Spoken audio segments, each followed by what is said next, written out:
This week on Chrome, we're driving down a different road to auction. No, we're not following the seller this time, but the buyer. Mike Fawcett jumped on a plane from Vienna when he heard about this magenta Chrysler Charger E37. I keep an eye on what comes up in auctions. I collect Chryslers, and it's an E37. It's one of their six-pack cars. It's been repainted and have been reupholstered, and it's not perfect, but it's original. This one is more than just collector reasons that I'm interested in it. I used to drive a magenta E37 about 30 years ago, so it says it somewhere in the documentation. There's 130, I think, E37s were built. I'd be surprised if there's 30 or 40 left. There were 20 built in that colour, and likewise I'd be surprised if there's more than a handful. Well, they've put an estimated value of 45 to 55. It's really hard to tell. Talk to me at about 7:45 tonight. Looks like there's a bit of competition about for Mike. I'm sure he's up for it though.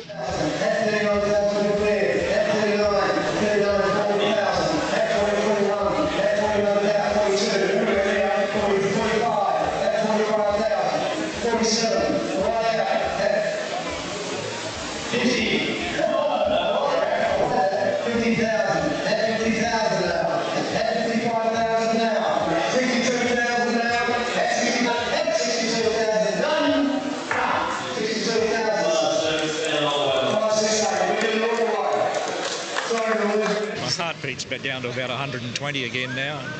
Palms aren't too sweaty anymore. I won't be selling that for a long time. It didn't surprise me that it went for that. I mean, I'd like to have got it for the mid-50s. I was prepared to go a bit further. So if anybody else got it, they were going to pay a lot for it. So. Mike is from the top end, Darwin. Now the Chrysler has finally arrived. It's proving very popular with him, not to mention the tourists. It finally got here. Saying since the auction it took me nearly a month to get it up here, and made friends with another trucking company. I must own shares in them by now, but it finally got here and it was in exactly the same condition as when it left. No damage, nothing missing, so that was great. It was the fifth most popular colour in RT Chargers at the time, and you know, it was just really, I think, part of the fun time of cars, when bright, loud, in-your-face colours and graphics, which we haven't seen really since. A bit blacked out bonnets and stripes all over the cars, and silly graphics and things like that. They were just sort of a bit of a golden age, I think, of Australian motoring. Now, living in the Northern Territory means Mike has plenty of space, which is a good thing, because he has about 20 Chryslers in various stages of restoration. And as his collection is growing by the day, he needs all the space he can get.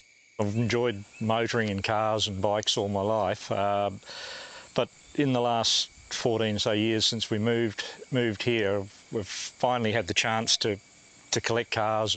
Valiants have always been my thing. I mean, I appreciate every mark of car.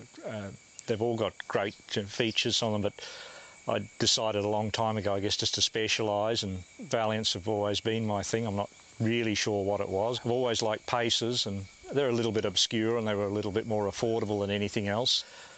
And so I've slowly been putting together a collection of significant Valiant Pacers. It's a 245 Hemi. It was the first year of Hemis, and a single barrel carburetor. It's nearly ready to run, and I just like to get the finish dead right.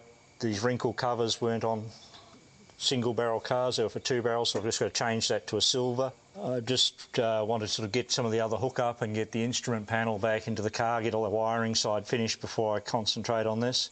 And just those are the little details that always end up taking time. And slowly, I've been really fortunate having hands here.